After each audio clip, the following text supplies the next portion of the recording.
Eto guys na yung pechay. Yung pechay ni Matutina. Nilagyan ng kulambo kasi nilalamok po sila. Sensitive yung skin nila. Nilagyan ng kulambo. Ayan. Tinutuka po kasi ng ibon. Yung maliliit na ibon. Kaya nilagyan sila ng kulambo. Ayun, nung nilagyan ng kulambo, ayan na. Gumanda na ang kanilang dahon. Tapos, pag pwede na silang i-harvest. Ihalo sa pansit bato. Ihalo sa pansit bato. Ito kakatayin na po natin yan. Diba? Pakabait kayo, huwag kayong kumain ng itlog para di kayo makatay. Etong kabias, ang tagal magbunga. Ano ba pwedeng gawin dito? Parang 19th century pa to. Sabi ni nanay, ugain daw. Woo! Dapat daw inuuga para manlagas ang dahon. Ayan. Tapos ito ni mga gabi. Marami na naman sila. Makakapagulay na naman kami. Ito yung mga iba pang pechay. Ito naman ang mga okra. Pechay again. Sibuyas. Celery. Yun. Tapos ito may bagong palan. Ito ay ampalaya. Pero meron ng tinransfer.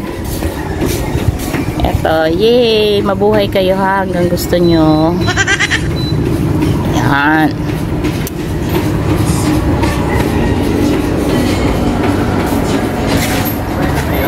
Oo, tinatawag kita eh.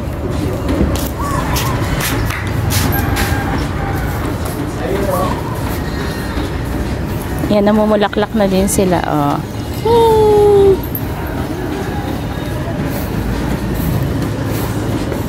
Hindi pa maayos kasi wala pa po lupa. Ayan, ito malalaki ng mga okra. The okra. Ito malaki na yung pechay. Puntahan natin yung lemon. Ayan, malaki na rin siya. Na-harvest na yung iba eh. Ito marami na naman pong bagong maliliit. Ayan sila oh. Ito. And then ito pa yung isang puno. Ayan, medyo malalaki na rin sila. Ito pa.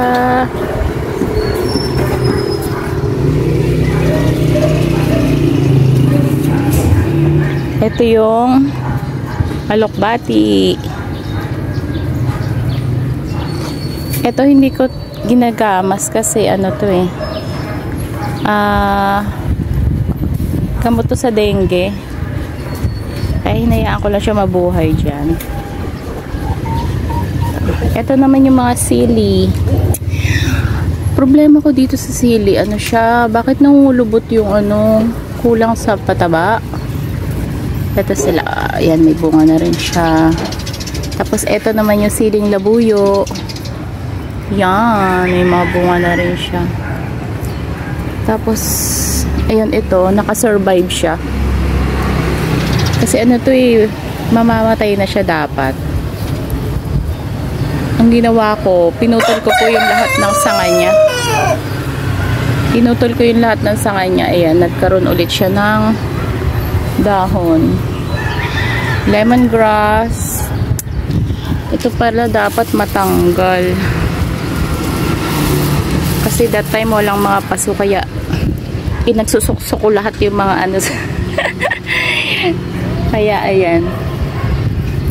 Ito naman yung kalamansi ko. Na-harvest na lahat yung ano niya, yung bunga. Kaya sila na lang natira. Ito pandan. Malago yan, pero yan na lang din natira kasi ano, nilipat-lipat kasi ng paso. Kaya yun, siguro nagtampo. Ito na yung malunggay. Sa wakas, ilang beses ako nagtanim ng malunggay. Salamat sa Diyos naman at nag-okay na siya.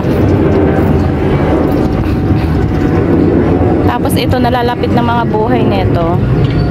Kasi nangangain po sila ng itlog. Hindi namin naaabutan. Naunahan na kami sa itlog. So, hindi ko alam kung anong gagawin sa kanya. Sabi daw, maglagay daw ng parang fake na egg. Para pag tinuka at hindi nabasag, next time na itlog sila, hindi na nila ulit kakainin. Kaso wala pa ako makuhang itlog na fake. Yung itlog na alam ko buhay eh. Ito yung cactus naman. And then, the mga orchids ni Madam. Ito, may bago na ulit siyang dahon. Ay, dahon, ano ba to? Bulaklak. Ayan. Ito po, katunggal daw to. Maganda daw to sa mga lamig-lamig, mga pantapal-tapal. Pero nabulaklak din siya. Ayan. Ito, namumulaklak na siya. Thank you sa mga nagbigay. Ayan. Ayan. Ito po yung mga panggatong namin. Ito yung mga ginamit sa construction. Dito sa bahay, mga kahoy-kahoy na pwede pang gamitin.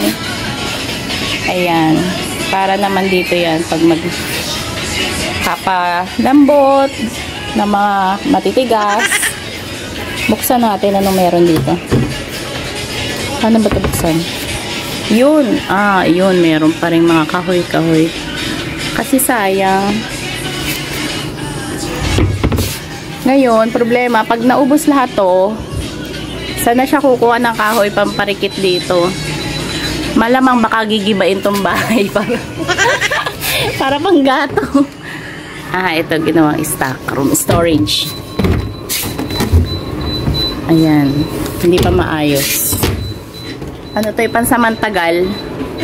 Uy, huli ka balbon. Bakit meron nitong tinatago-tago dyan? Aba, kagaling. Ayan, mga pansamantagal po yan. Ito yung mga pang-gardening naman ni ni sister. Ayan na, yung mga ibang utensils. Ito, ihawan. Pero dito po yung nakalagay. Dito talaga yung ihawan eh. Yun.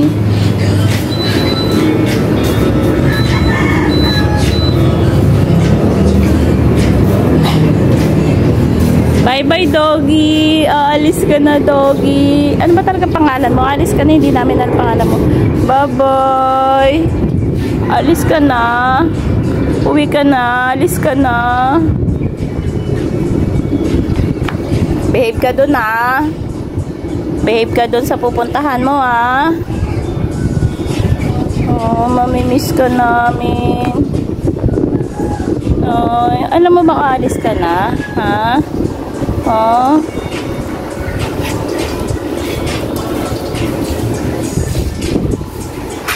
Ay, nag-exercise. Ayaw niyang pa-video. Thank you for watching. Please like and subscribe and click the bell button to notify about my videos. Remember, it's not doing anything every day. Bye!